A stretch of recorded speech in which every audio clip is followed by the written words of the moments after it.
Hello, welcome to Learn Anatomy with Dr. Vesu, and today we're looking at a very important topic, which is the muscles of the arm. The arm is located between the shoulder joints and the elbow joint, and the arm can be divided into two compartments. We have the anterior compartment and the posterior compartment. And with this simple mnemonic, you can remember the muscles of the anterior compartment, which is BBC flexus. BBC flexus. The first B help us to remember the biceps brachii, the second B help us to remember the brachialis, while the C help us to remember the coracobrachialis. Now the flexes help us to remember the common functions of this muscle, the common actions of this muscle. Now for the first B, which is the bicep brachii, it has two heads. That's why it is called a bicep. Bi means two. Bi means two. It has two heads. It has the long and the short head. The long head originates from the supraglenoid tubercle, while the short head originates from the coracoid process. The long head originates from the supraglenoid tubercle, while the short head originates from the coracoid process. Now, it is inserted at the radial tuberosity. It is inserted at the radial tuberosity. The both head comes together to form a common insertion, which is at the radial tuberosity. The nerve action is the nerve innervation is that it is innervated by the musculocutaneous nerve. It is innervated by the musculocutaneous nerve. Its actions include: it is a strong supinator of the elbow joint. It is a strong supinator of the elbow joint. It is a powerful flexor of the forearm. It is a powerful flexor of the forearm, and it is a weak flexor of the shoulder. It is a weak flexor of the shoulder. And the next muscle is the brachialis muscle. Brachialis muscle originates from the distal half of the anterior surface of the humerus. It originates from the distal half of the anterior surface of the humerus, and it is inserted at the coronoid process and the tuberosity of the ulna. It is inserted at the coronoid process and the tuberosity of the ulna. It is innervated by the musculocutaneous nerve. It is innervated by the musculocutaneous nerve, and its action is that it is a strong flexor of the forearm. It is a strong flexor of the forearm.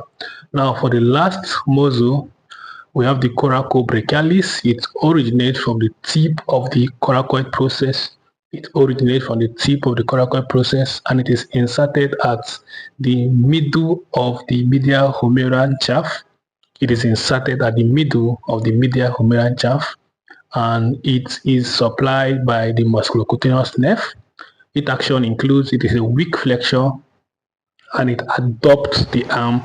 It adopts the arm. You must take note of this, that if a muscle is inserted at the medial border of a bone closer to the midline, it brings that bone, or that it brings the bone closer to the midline. If it is inserted at the medial point of a bone, it brings that bone closer to the midline, which is called adoption.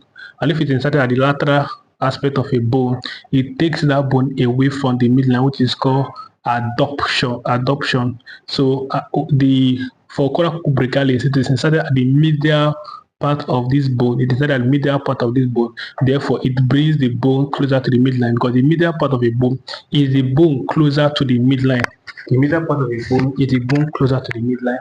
So since the coracobrachialis is inserted at the medial part of a bone, it brings the bone closer to the midline, and that's why one of the functions of this muscle is that it does adoption of the arm.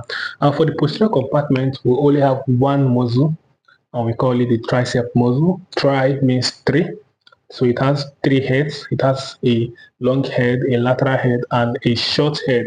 The long head originates from the infraglenoid tubercle, while the lateral head originates from the posterior humerus above the right atrial groove. The lateral head originates from the posterior humerus above the right atrial groove, while the short head originates from the posterior humerus below the radial groove. The short head originates from the posterior humerus below the radial groove. The long head originates from the infraglenoid tubercle. The lateral head originates from the posterior humerus above the radial groove. The lateral head originates from the posterior humerus above the radial groove, while the short head originates from the posterior humerus below the radial groove. Below the radial groove. Now, for insertion, it is inserted at the orecranon of the ulna. It is inserted at the orecranon of the ulna, the orecranon process of the ulna. Now, It is innervated by the radial nerve. It is innervated by the radial nerve, and its action is that it extends the forearm. It extends the forearm. Remember, it is found in the posterior compartment of the arm. It is located in the posterior compartment of the arm. Therefore, it extends the forearm.